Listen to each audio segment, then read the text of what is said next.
Everyone, we are going to get started. I'm going to present Dr. Prairie, the President of Prairie University, and Newly Athletic Director, Anton, Goff. Good afternoon. Good afternoon. It is my very distinct pleasure to welcome you all to Prairie A&M University for our important introduction of the newest member of Panther Nation. I am pleased to announce to the Prairie View community our new athletic director, Mr. Anton Goff, effective August 28th.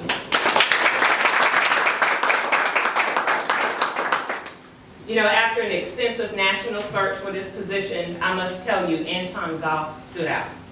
Because of his extensive capabilities and experience in leading intercollegiate athletics across different settings, whether it be Division I, mid-majors, or HBCUs.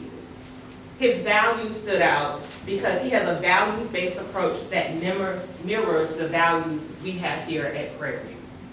He has energy, enthusiasm, and vision that he will bring to the Hill to further strengthen our athletic competitiveness, our relationships with alums, with student athletes, with coaches, with staff, and other community members.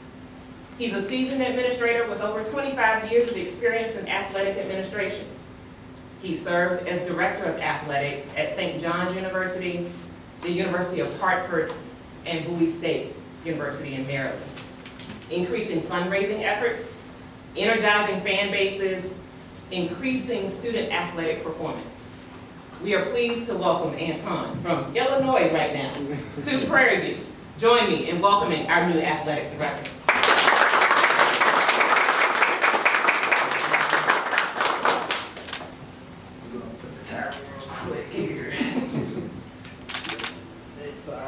All right.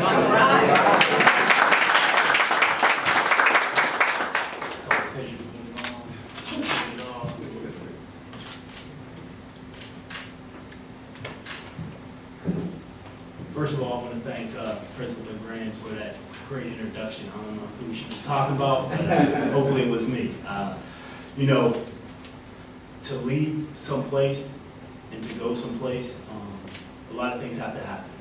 In my conversations with President LeGrand, I was immediately drawn to her vision, to her enthusiasm, and to her plan on creating a culture of excellence here at Prairie View A&M. You know, wherever I've gone, I've tried to bring a level of professionalism, a level of excitement, and a level of pursuing championships. And that's not going to change. As I get down here, you'll find out that I'm one of the most competitive persons that you'll meet, and I'm going to make sure I infuse that competitiveness in our athletic department. And when I talk about winning, I'm not just talking about SWAC championships. I'm talking about winning in the classroom. I'm talking about winning in the community, making a difference, making Prairie View A&M proud of what we're doing in the athletic department, making the greater community of Houston proud of what we're doing here at Prairie View A&M. I wouldn't be here with a lot of help. I talk about all the time, God puts you where he needs you when he needs you at a place. And so I believe God is good, and God's meant for me to be here today at Prairie View. And you know, with his guidance, that's how I'm going to lead this university as far as the athletic department. Not only do I want to thank President LeGrand for this opportunity, because I'm humbled, I'm excited, and I'm ready to go, but I also want to thank the Board of Trustees for approving me. I want to thank the people that have allowed me to get here. So, like I said, to come someplace, you have to leave someplace. So I'm leaving a lot of great people back at Northern Illinois University, and I wouldn't be here without their support, nor would I be here without the support of those individuals at St. John's, at Michigan State, Bowie State, University of Hartford, Kent State. You know, all the places that I've worked, they've taught me some things that I've taken to the next place. And so all the things that I've learned throughout my career, I'm going to bring here, and I'm sure I'm going to learn some new things here. I told President LeGrand, I know how to be an athletic director, but I need to learn how to be the athletic director at PV. And so I'm looking forward to engaging with our student athletes, our coaches, campus administration, our donors, corporate sponsors, and the greater community. And I'm not going to do this alone. This is going to be a family effort. right? It's going to take all of Panther Nation to get us to where we want to be because we deserve to be at the top. We're going to be a model FCS program, not just in the SWAC, but national. And that's a promise I'm going to make to you, but like I said, we're going to do this together. The other people I want to thank, obviously my family, my wife Wendy, my daughters Alexa and Gianna, and my role model, my mama, who taught me how to be an athletic director. So, you know, those individuals have supported me throughout all my years in my career, and I wouldn't be the athletic director I am today without their support. It would be the husband, the dad, the friend. You know, they've shaped my life, and they'll continue to support me. So, with that being said, I'm excited to be on the Hill. Prairie View A&M means a lot of different things to a lot of people. Well, I'm going to make sure it means creating a culture of excellence here. And so, thank you for being here, and I guess we'll take some questions. One. The floor is open. Oh, go ahead. The floor is open for questions. If you are a media outlet, please state your name and the media outlet. Morgan Weaver with KBTX. What specifically about Prairie View brought you here? So, a couple things. One, tradition, the history of this place. Location, being down south, and new president. It's amazing the opportunity this presents to walk in with a brand new president who's been here 2 months, and I'm one of her first hires, and to know that a president is going to support me in what we're trying to do, and to be, like she talked about our values. When we were talking, we were just basically talking about how we can create a culture of excellence, and so having that here is one of the basic reasons I want to be here, and a potential. Like, I know we can win championships at a high level here, not just in the SWAC, but national. Dr. Mike Prince, Open Mic Broadcast Network, welcome to the Hill. Thank you. Class of '93 PV crowd. I have a two-part question for you. What is your understanding of the Southwestern Athletic Conference? I know you come with some HBCU background, but not all HBCUs are the same. What is your understanding of this conference and your understanding of operating in Texas? Okay, so first with the SWAC question. I know the SWAC conference is an incredible conference, super competitive. I know it's a proud conference, and I look forward to not only competing in the SWAC, but becoming a part of the SWAC where I help brand it at a level that it's, you know, we're talking about the ACC and those type of brands, because I think the SWAC carries a certain following that we can continue to brand it in such a way that we're making national reach, not just in the Southwest area. I've got a relationship with the commissioner. He's a fraternity brother, so I'm looking forward to working with him and being able to serve on SWAC committees and to represent the SWAC on a national level at some NCAA committees. As far as operating in Texas, I know nothing about operating in Texas, and I wouldn't sit here and lie to you like I do know, but I'm going to learn pretty quick once I get down here. Do you see that being a potential roadblock? I do not think it's going to be a roadblock. You know, Prairie View obviously has different challenges, just like any other institution across the country. And I've been to so many different institutions. You get in, you learn the politics of the institution, of the area, of the state, and you navigate. And I think I'm good at navigating politics, so I think I'll be okay. Raymond Hawley, HBCUSports.com and inside the HBCU Sports Lab. What will your first 90 days on the job look like, and how do you define success within your athletics department? So, first 90 days are going to be a listening tour, right? Like I said earlier, I know how to be an athletic director, but I have to learn how to be an athletic director at Prairie View A&M. And so it would be arrogant of me to sit here today and tell you I know exactly what Prairie View needs to be successful. I don't. And so what I need to do is sit down and talk with all the important constituents so we can figure out what I call a SWOT analysis, figure out what our strengths are, figure out what our weaknesses are, figure out what opportunities are out there for us to grow our brand and to be more successful, and then figure out our threats, something that could, you know, derail what we're doing as far as trying to strive for success. What I would say at the end of a year, every year when I evaluate the athletic department and evaluate myself, success is a high graduation rate, a high GPA academically, departmental-wise, championships won, and having a great impact on the community. So those are the things that I'm going to be evaluating myself on, and hopefully those are the same things President LeGrand will be evaluating me on. You know, I was pretty clear with Anton when I hired him that there were 4 areas I wanted him to focus on, and he's covered them. Right. The first is leadership of the department, take it to a new level, building relationships in the department and outside of the department to make sure that we are competitive as a department. The second is the student-athlete experience. We want to make sure that we have a top-notch student-athlete experience. Whether they're on the court or field or in the classroom, we want to make sure that those students are successful. The third is compliance. We want to make sure that we're compliant, and so as we're taking risks, we're doing those things in a really confident and negotiated way, but in a way that will ensure that Prairie View is, upholds our integrity. And the last one is the fan experience, game day experience. The excitement, the history of this place, the fact that we're one of the founding members of the SWAC, all of that needs to show up every game day, not just homecoming. Those are the things that we're going to make sure are happening here at Prairie View. I have a question for Madam President, if I can say it that way.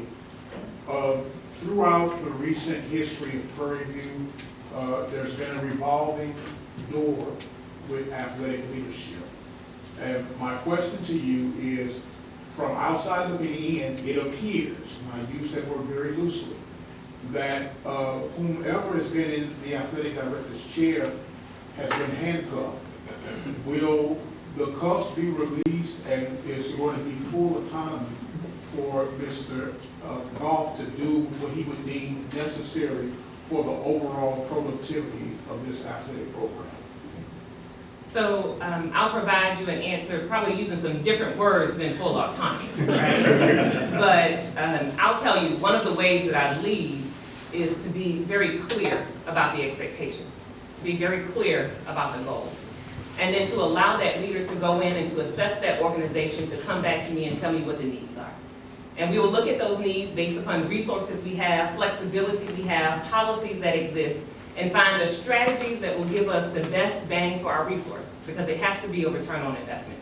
So he will have full authority to lead the athletic department to achieve the goals that we've agreed together within the resources available, or that he will go out and procure. Did I answer the question? Technically, yes. and we all can read in between the lines. Thank you. Any other questions? You worked at an HBCU and a PWI. What challenges have you encountered when comparing the workload? I can tell you this, they're a lot similar. Like, there's a myth out there that HBCUs and PWIs are extremely different, and they're not, right? The same things of looking for funding and upgrading facilities are the same at an HBCU as they are at a PWI. So I want to be able to take those experiences that I've had at those types of institutions and bring it here. That's why I'm talking about not just comparing ourselves to the SWAC, but on a national level, and we're going to do that. So, like, you know, now there's some cultural differences, like homecoming's a little different, you know what I'm saying? But other than that, the work is the work, right? And the pursuit of championships and academic excellence and those things are the same on both sides. I would agree with Anton, having experience in multiple places. One of the things that's the same is oftentimes, no matter where you are, no institution believes they have enough resources for what they want to do, right? So there's always a gap. I think the differences, to his point about an HBCU versus PWIs, is there's a culture that exists in our place of our HBCUs that just cannot be replicated. And so for leaders, we have to find a way to tap into that culture, that passion to propel us forward.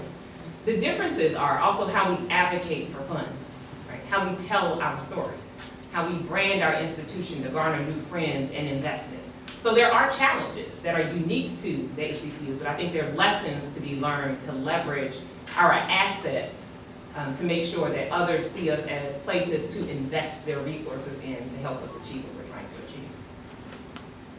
I'm glad you stated that, because I see a common challenge from presidents, athletic directors, administrators, and it was heard in the opening statement, and I think it's something that we need to pay very close attention to.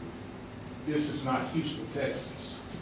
And a lot of people compare Prairie View to being in Houston, and we try to do a lot of functions and fundraising in the Houston market, which is oversaturated, and we're bypassing an entire county with proven money. And what are we going to do to address and tap into resources within our own blueprint? I'll start, and maybe you pick up. Yep. So when I think about what we can do to tap into the local community, I think it's have a broader perspective. So when people hear me speak, I talk about the greater Houston area, right? Because the county that we're in right now, Waller County, I was just at an Economic Development Commission this morning, is one of the fastest growing counties in the state of Texas, right? So the question is, what partnerships are we building here in Waller County, right? What partnerships are we strengthening in this area? But we can't ignore the fact that Houston is the third or fourth largest city in the country. And there's some opportunity to leverage there where we've not had long-standing relationships. So it's not an either or. I think it's both.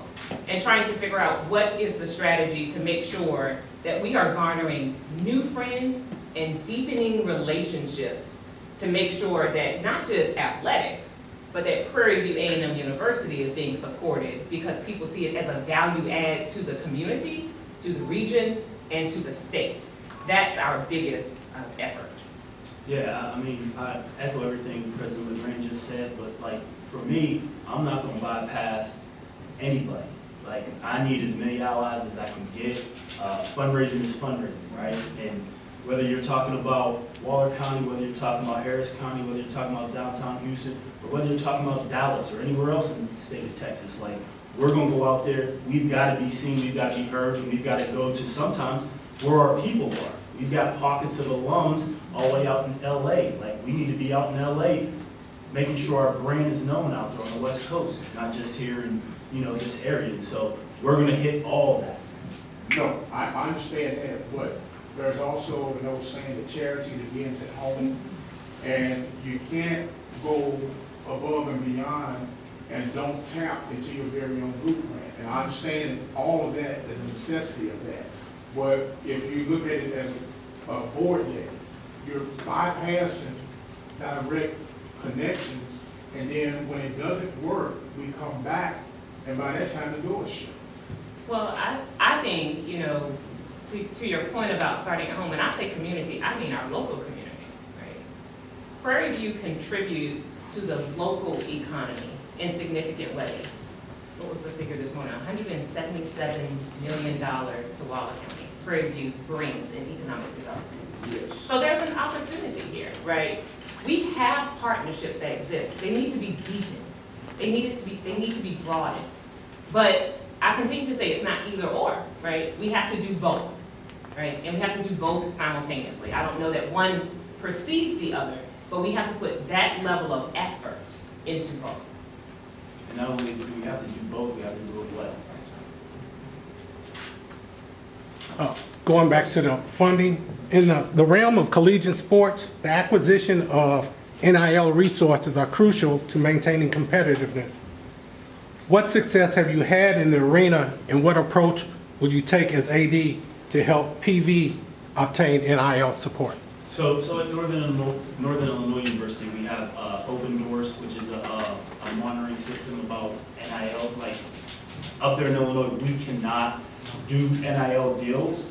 And if you saw the news, it just came out about Texas A&M taking their NIL collective out of the foundation. There's some rules, regulations that we need to follow. Right. But what we can do is provide a great education about NIL deals, how businesses or individuals can contact our student athletes and have a marketplace available for them so they can leverage their name, image, and likeness, because we can't actually do it for them. It's illegal from a bunch of different standpoints. But what we can do is have that marketplace open forum, if somebody wants to create a collective, we can have that. Those things I have direct experience with, and I'll bring that here as well, because I want our student athletes here to be able to leverage their name, image, and likeness in the right way. Any final remarks, Dr. LeGrand? No, I said no, but yes. I think my final remarks are, as you can see, Anton is passionate about this, and I too am passionate about Prairie View A&M University. But there is a lot to learn. There's a lot to do, right, in a short time frame. When we talk about athletic competitiveness, we don't mean 3 years from now, right? We know that we have to build this together, but it's going to take all of us as a community to do that. So we're looking forward to making sure Anton is introduced to different facets of our community. So please stand ready to receive him. Share your feedback on his listening tour, your candid feedback, so that he can then partner with his leadership team to develop the plan to take PV athletics to the next wave of the future. Thank you. Thank you all for coming out.